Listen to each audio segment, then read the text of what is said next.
Amém. Abra sua Bíblia comigo em Gênesis capítulo 2. A Bíblia diz assim: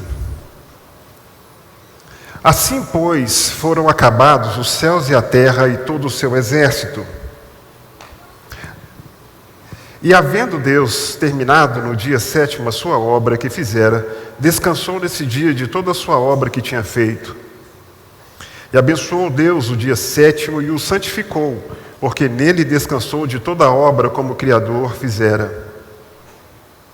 Esta é a gênese dos céus e da terra, quando foram criados, quando o Senhor Deus os criou. Não havia ainda nenhuma planta no campo, na terra, pois ainda nenhuma erva do campo havia brotado, porque o Senhor Deus não fizera chover sobre a terra, e também não havia homem para lavrar o solo. Mas uma neblina subia da terra e regava toda a superfície do solo.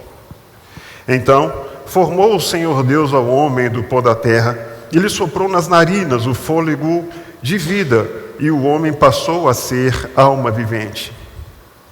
E plantou o Senhor Deus um jardim no Éden, na direção do oriente, e pôs nele o homem que havia formado. Do solo fez o Senhor Deus brotar toda sorte de árvores agradáveis à vista e boas para alimento, e também a árvore da vida no meio do jardim, e a árvore do conhecimento do bem e do mal. E saía um rio do Éden para regar o jardim, e dali se dividia, repartindo-se em 4 braços. O primeiro chama-se Pisol, é o que rodeia a terra de Avilá, onde há ouro.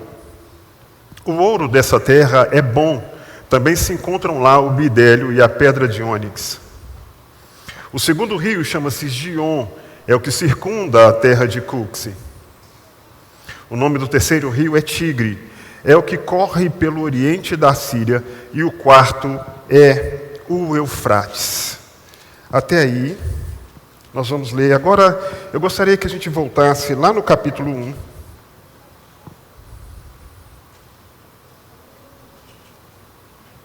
Versículo 7, Gênesis 1, 7.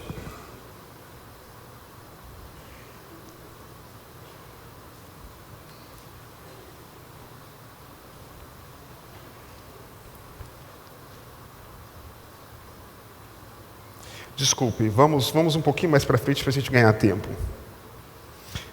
Pode colocar no 20, 1:20, por favor. Para a gente ganhar tempo. Disse também Deus: povoem-se as águas de enxames de seres viventes, e voem as águas sobre a terra, sobre o firmamento dos céus.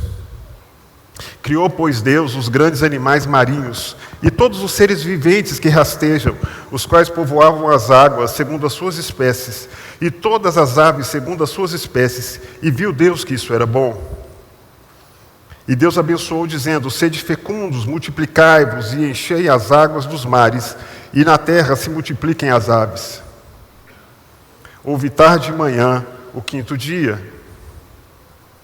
Disse também Deus: produza a terra seres viventes, conforme a sua espécie, animais domésticos, répteis e animais selváticos, segundo a sua espécie, e assim fez.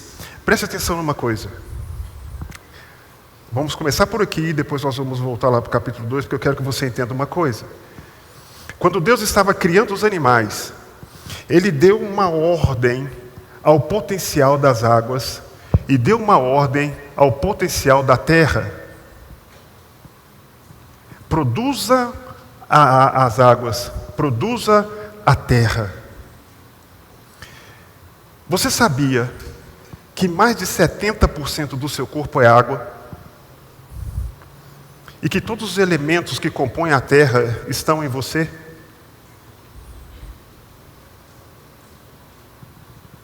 Queridos, nós precisamos entender algumas coisas quando a gente, como eu disse ontem, o hebraico é uma língua semítica e a Bíblia, para mim, ela está toda conectada e muitas vezes em algumas coisas também codificada.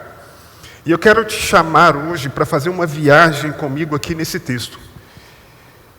E se Deus aprover, Ele vai falar muito ao nosso coração nessa noite, amém? Em todas as partes da criação, Deus deu ordens e as coisas aconteceram. Ele criou tudo pela sua palavra. Mas se você olhar com cuidado, no versículo 8 do capítulo 2, Deus não dá uma ordem ao jardim. Ele vem e planta um jardim. E a ideia no hebraico é de manusear com as suas próprias mãos. Ele vem e planta num jardim no Éden, para colocar ali o homem, a sua grande criação, a coroa da sua criação. E preste atenção, tudo que Adão iria precisar já estava providenciado no Éden. Tudo já estava lá. Quando Deus coloca o homem no jardim, toda a provisão para que Adão vivesse tudo aquilo que Deus queria que ele vivesse, já estava colocado lá. Eu não vou entrar muito em pormenores por causa do nosso tempo, mas a gente precisa entender que existe um potencial dentro do homem e que toda a provisão de Deus já foi liberada sobre a minha vida e sobre a sua vida. Quando você olha para o texto, você vai ver que as árvores do jardim já estavam no jardim, quando Deus coloca o homem, mas não havia ainda brotado. Ou seja, a provisão de Deus, ela já existe em um outro plano que não é a nossa vista, mas ela já está lá. E o que a Bíblia está dizendo? Por que ela ainda não havia brotado? Porque Deus não havia feito chover, porque não havia o homem para cultivar aquilo que ia brotar. Deus pode ativar em você coisas que estão aí dentro de você, mas Ele precisa primeiro fazer chover sobre você, e você precisa estar pronto para lavrar e cultivar o solo. Quem quer ser ativado nessa noite pelo Espírito Santo de Deus? Existe um potencial dentro de nós, irmãos, que muitas vezes a gente não consegue perceber. Você tem um potencial como ser humano comum. Todos nós temos, todo ser humano tem um potencial. Mas também há um potencial sobre mim e sobre você, como pessoas ungidas pelo Espírito Santo de Deus, chamadas segundo o seu propósito, lavadas, redimidas, salvas pelo sangue do Cordeiro. E nós precisamos responder a essa unção. Fala comigo assim: toda unção precisa de uma resposta. A unção de Deus, irmãos, ela muda tudo na nossa vida. Fala comigo assim: a unção de Deus me faz ir onde eu jamais iria. A unção de Deus me faz ter o que eu jamais teria. A unção de Deus me faz viver o que eu jamais viveria. E principalmente, a unção de Deus.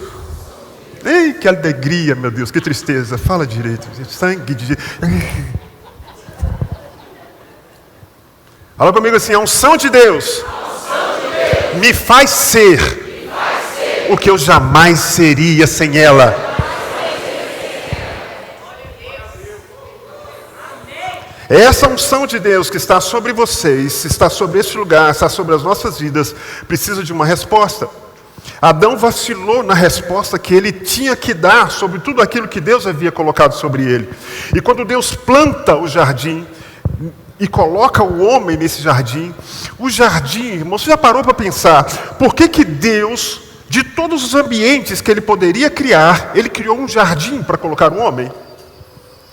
Como eu falei para vocês, existe um simbolismo muito forte em cima disso e que aponta para Cristo. Spurgeon dizia o seguinte: todo texto bíblico aponta para Cristo, para a sua obra e para a sua cruz.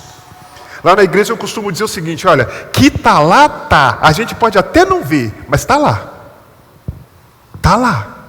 Então nós vamos com calma agora olhar. O Senhor Deus plantou um jardim no Éden na direção do Oriente e pôs nele o homem que havia formado.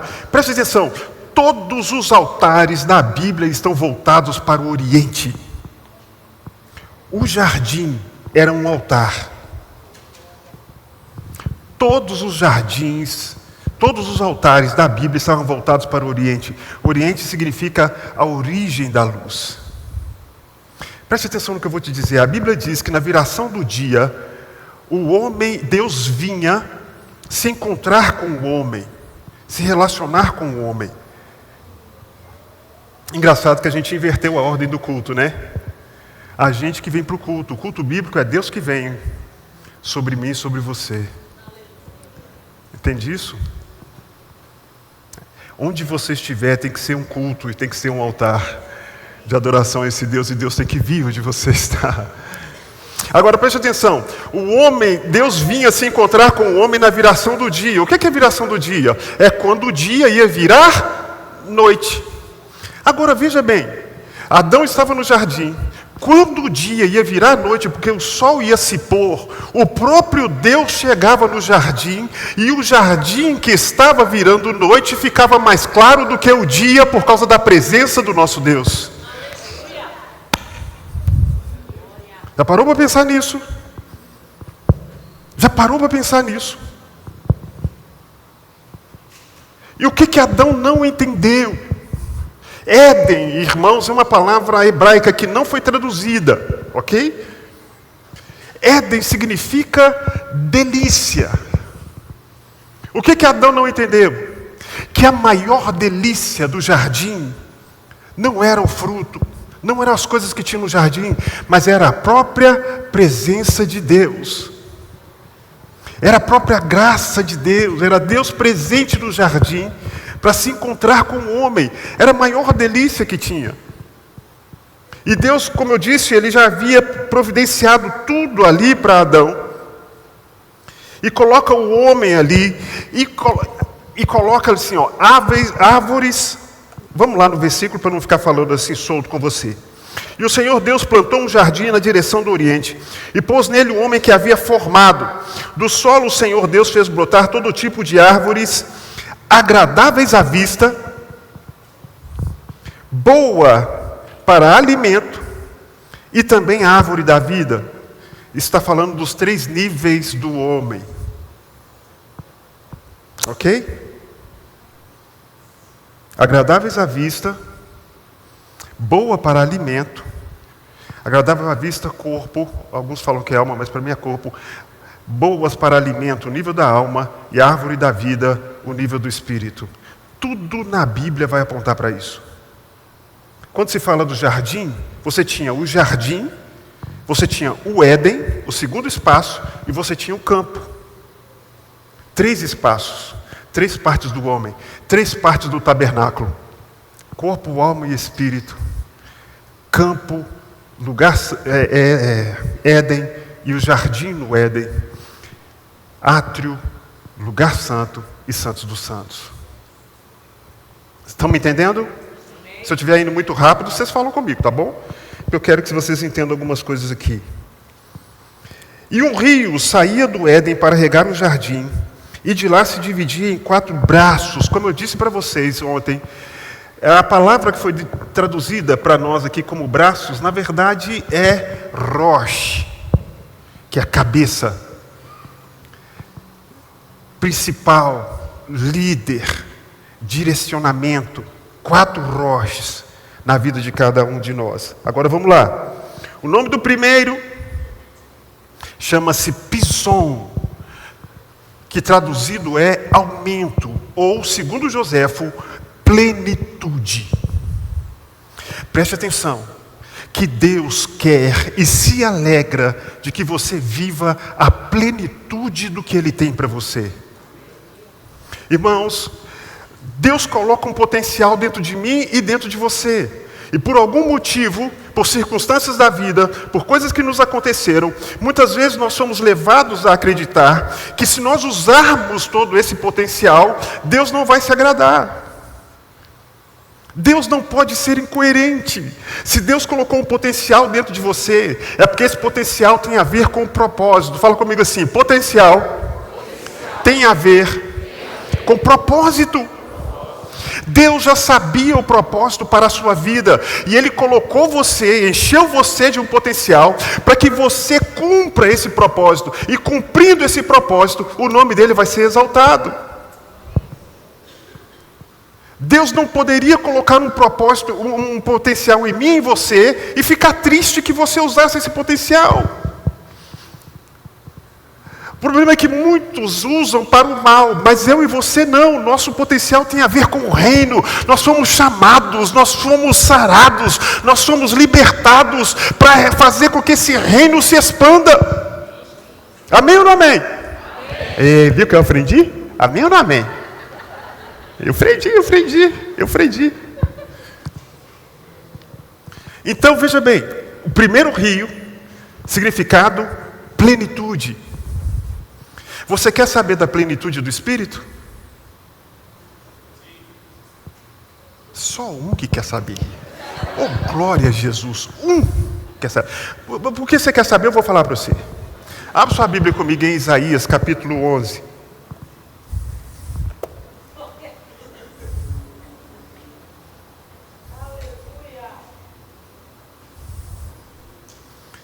Olha só a plenitude. Isaías capítulo 11 diz assim: do tronco de Jessé sairá um rebento, e das suas raízes um renovo. Está falando sobre Jesus. Repousará sobre ele o Espírito do Senhor, 1. O Espírito de sabedoria, 2. O Espírito de entendimento, 3. O Espírito de conselho, 4. O Espírito de fortaleza, 5. O Espírito de conhecimento, 6. E de temor do Senhor, 7. As 7 pontas do candelabro. As 7 igrejas da Ásia. Se você pegar o ministério de Jesus, todo ele está baseado nessas 7 manifestações do Espírito Santo de Deus. E esse mesmo Jesus liberou essa mesma unção sobre a igreja. Está entendendo o que eu estou falando sobre potencial? Entende o que eu estou falando sobre potencial? Irmãos, nós podemos viver a plenitude de Deus para mim e para você. Às vezes a gente sonha com tantas coisas, a gente pensa em tantas coisas, a gente quer tantas coisas, e a gente não precisa entender que Deus vai se alegrar se nós vivermos essa plenitude do Espírito. Deus vai se alegrar com isso, Ele não vai ficar triste. Até porque o nome do segundo rio é Gion. Sabe o que significa Gion? Romper. Romper. E em nome de Jesus, Deus vai ativar tanta coisa em vocês, que vocês vão romper em todas as áreas da sua vida.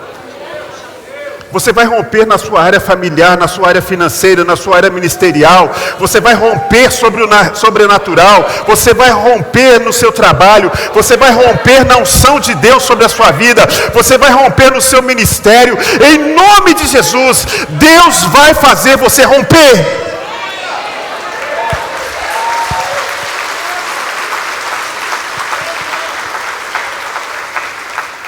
Já viu que tem hora que parece que vai, mas não vai?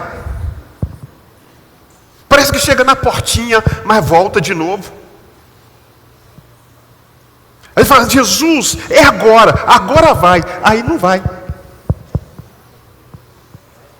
Deus tem prazer em te fazer romper, porque quando você rompe, quando a sua vida rompe, o nome dele é glorificado.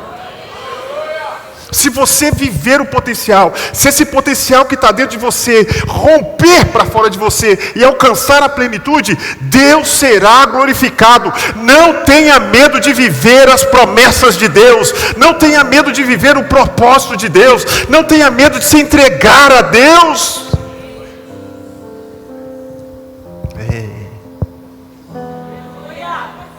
Menino bonito. Gostei. Amém ou não amém, irmãos? Amém. Terceiro rio é o rio Tigre, ou Hidekel. Tigre significa rápido. Rápido. Irmão, fala um negócio para você de todo o coração.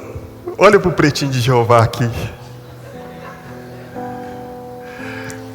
O que você não viveu, a sua vida toda, quando Deus ativar a unção sobre você, você vive assim, ó. Deus é poderoso para fazer, irmãos, o que Ele não fez em 10 anos, Ele faz em um dia na sua vida. Basta liberar uma palavra. Basta que uma palavra seja liberada da boca do Criador, e é tudo aquilo que não aconteceu em anos, Ele pode fazer acontecer em um dia. Às vezes a gente acha que Deus está demorando. Não, Deus está sendo longânimo. Ele está preparando o homem como Ele estava preparando Adão. Entende, irmão? Que coisa maravilhosa. Rápido. Irmão, 40 anos é muito para mim, é muito para você.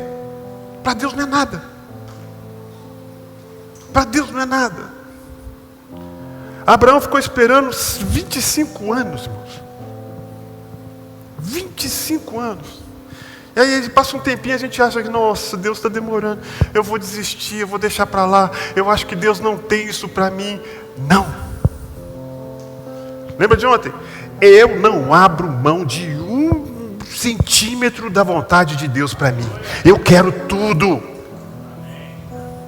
Amém ou não amém?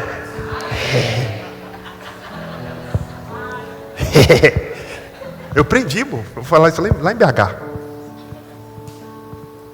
E o quarto rio, o Eufrates, significa frutífero. Quem quer ser frutífero aqui? Glória a Jesus. Deus vai te fazer frutífero. Deus vai ativar algo em você que vai te fazer frutífero, em nome de Jesus. Deus vai ativar no nível do Espírito para te fazer frutífero, em nome de Jesus. Agora veja bem. Veja bem, quem trabalha com tradução sabe que quando você pega as palavras de uma outra língua, você precisa acertar algumas coisas. No seminário, a professora mandou a gente traduzir um salmo, e os meninos bagunçaram o negócio todo. Por quê? Porque eles não conseguiam entender que você tem que preservar o sentido quando você traduz. E preste atenção numa coisa que eu vou te dizer. Lembra o que significa o primeiro rio? Pelo menos um acerta, em nome de Jesus, para não ficar muito velho. Isso, plenitude. O segundo rio, romper. Terceiro rio, rápido. Quarto rio, frutífero. Quando você junta isso, fica assim: a plenitude vai romper rápido, te fazendo frutífero.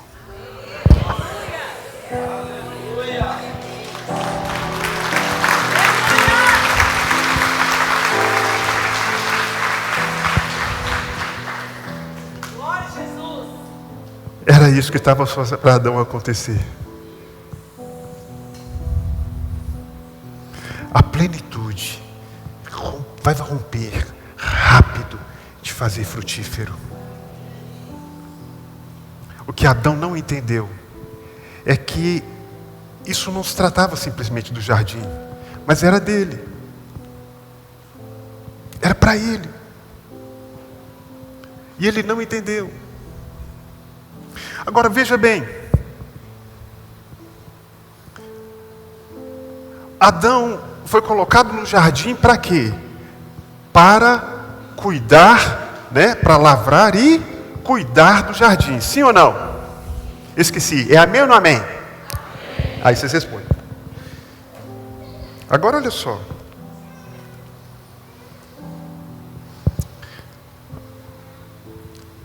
O jardim, o lugar mais íntimo, o Éden e o campo. Certo? Aí, um belo dia, Eva está conversando com a serpente. Eva está conversando com a serpente. E a serpente enganou Eva. A Bíblia fala que Eva foi enganada e Adão não. Eva foi enganada. Agora eu vou perguntar uma coisa para você. Abra sua Bíblia comigo aí, eu faço questão que você abra. Em Gênesis capítulo 3, versículo 1. Gênesis capítulo 3, versículo 1.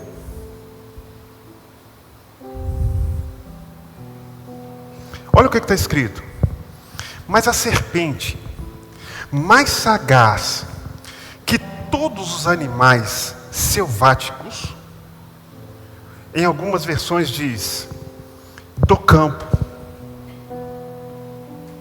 Eu pergunto para você, o que um animal selvagem, um animal do campo, estava fazendo no jardim?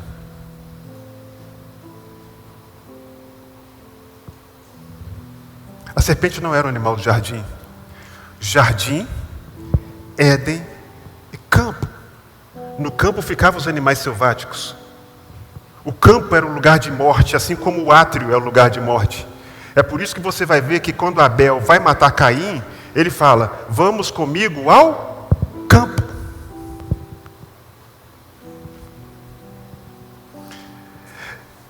Adão vacilou e não guardou o jardim dos animais selváticos, da serpente. E a serpente entrou no jardim que não era para ela ter entrado. E quando ele desobedece a Deus potencial, a Deus tudo aquilo, e aí ele Adão joga a humanidade em uma outra realidade espiritual. Quem está comigo fala glória a Deus. Senão vocês não entendem, então não adianta nada, você tem que entender. Por que eu falei para você que Deus colocou o homem no jardim? Porque o jardim, na cultura hebraica, é a representação da plenitude, da vida, de coisas boas, de alegria. O que é contrário do deserto. Então a gente tem os extremos, o jardim, vida, Deus, alegria, unção, tudo isso, prosperidade, tudo isso, plenitude. E a gente tem o deserto, que na cultura é morada de demônios, lugar de sequidão, morte, miséria. Agora preste atenção no que eu vou te dizer. É por isso, meu Deus do céu, que depois que Jesus é batizado, o Espírito tem que levar ele para o deserto. Por quê? Porque onde o primeiro Adão pegou a humanidade no jardim, e quando ele pecou, espiritualmente ele joga a humanidade no deserto. Aí vem Jesus, o segundo Adão, e tem que pegar onde o primeiro Adão deixou, no deserto. Entenderam? Meu Deus, só uns 5 que entenderam. Não faz assim não, que me dá uma tristeza quando vocês falam assim, amém, amém. Jesus tem que começar lá, e por isso que você vai ver que ele vai passar pelas 3 tentações. São as mesmas tentações que aconteceram lá no jardim. João vai dizer que todo mal que existe no mundo está em cima dessas 3 tentações. Que Jesus começa no jardim, e ele vai terminar, ele começa no deserto, sendo tentado, como Adão e Eva foram, e ele vai terminar onde? No jardim. Já parou para pensar nisso? Quando ele ressuscita, ele está onde? No jardim. O segundo Adão, consertando tudo que o primeiro Adão fez de errado. Ele está lá no jardim, irmãos, presta atenção no que eu estou dizendo para você. Por isso que eu falei para você prestar muita atenção. Ele ressuscitou no jardim. Aí, quem está lá? Quem vai lá procurar ele? Maria. Oh, peraí. Tudo começou no jardim com um Adão e uma mulher. E agora nós temos de novo, num outro jardim, um Adão, o segundo Adão e uma mulher. Prestou atenção nisso? Aí olha o que ela fala. Senhor, onde o Senhor colocou o meu Senhor? Achando que ele era o jardim. Meu Deus, que alegria. Me ajuda a pregar em nome de Jesus. Achando que ele era o Jardineiro. Você sabe o que é jardineiro no grego? A palavra no grego que está lá? Quepouros.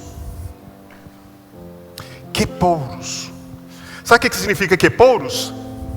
Ela fala assim, olha, a Bíblia diz assim, ó, e ela achando que era o quepouros, pastorzão, sabe o que quer dizer? Quer dizer assim, olha, aquele que é responsável por colocar ordem no jardim.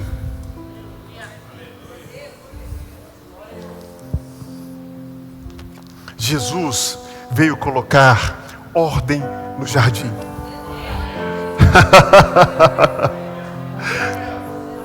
Quepouros quer dizer aquele responsável pelo jardim, aquele que dá satisfação ao dono do jardim. Aí ele está lá, por isso que ela vai encostar nele, e ele vai falar assim, ô atrapalhada, gente, atrapalhada é por minha conta, tá? A gente não vai procurar atrapalhada na Bíblia, que não tem não. Eu só estou falando o seguinte, olha, não toca não, porque eu ainda não fui ao Pai. Ele ainda não deu satisfação a respeito do jardim, que agora está em ordem. E aquela unção que havia do primeiro jardim, que foi quebrada por causa do erro de Adão, está liberada novamente sobre aqueles que estão em Cristo Jesus.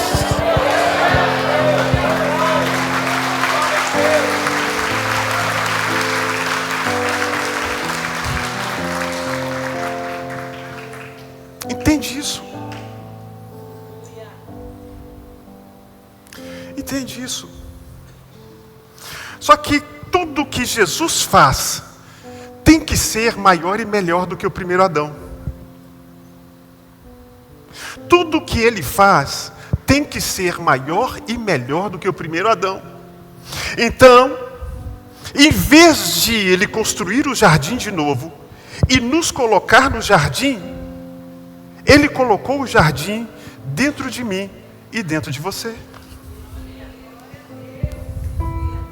Lembra do que eu falei? Jardim, Éden, campo. Santos dos santos, lugar santo e átrio. Espírito, alma e corpo. No curso de tabernáculo é que eu falo sobre essas coisas, né? Então preste atenção numa coisa. O Espírito de Deus comunica ao nosso espírito que nós somos filhos de Deus.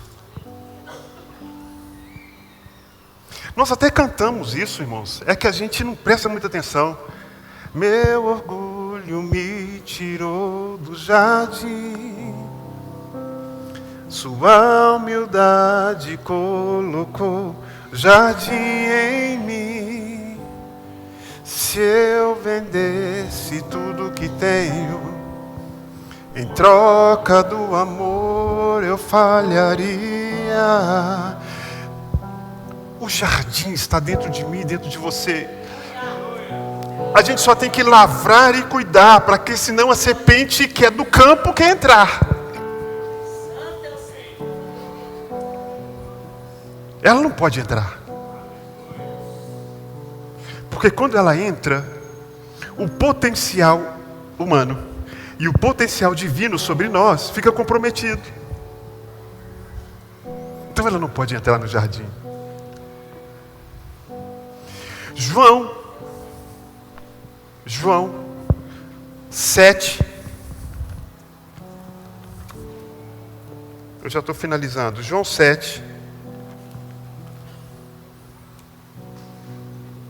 38, se eu não me engano.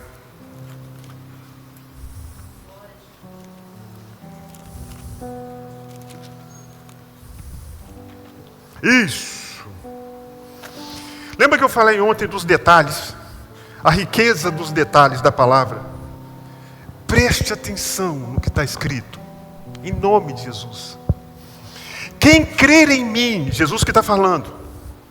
Quem crer em mim, como diz a Escritura, então tem um jeito certo de crer, não é de qualquer jeito, é do jeito que diz a Escritura. Não é baseado nos meus traumas, as minhas dores, as minhas falhas, nos meus problemas. Não é do meu jeito, é do jeito que diz a Escritura. Quem crer em mim, Como diz a Escritura, do seu interior fluirão o quê? Prestou atenção que não está falando que é rio? Está no plural? Plenitude, romper, rápido, se tornar frutífero. Não é o rio, rios de água viva.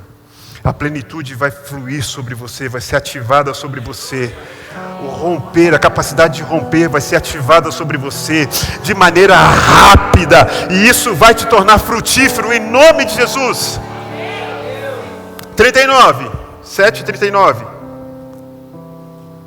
Isto ele disse com respeito ao Espírito que haviam de receber os que nele crescem. Pois o Espírito até aquele momento não fora dado, porque Jesus não havia sido ainda glorificado. Mas hoje ele já foi dado, já foi liberado sobre a igreja de Jesus. Vamos ficar de pé, queridos? Me dá um ré. Vem cá vocês, o louvor, vem cá.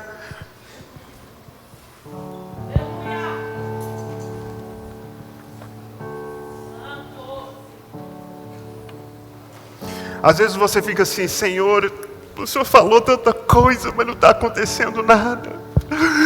Tem tanta promessa para viver.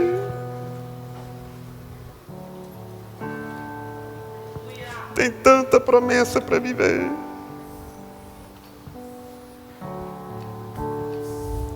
O segundo Adão já fez o que ele tinha que fazer. Irmão, preste atenção.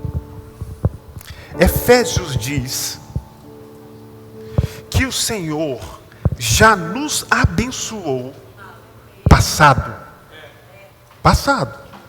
com toda sorte de bênçãos nas regiões celestiais.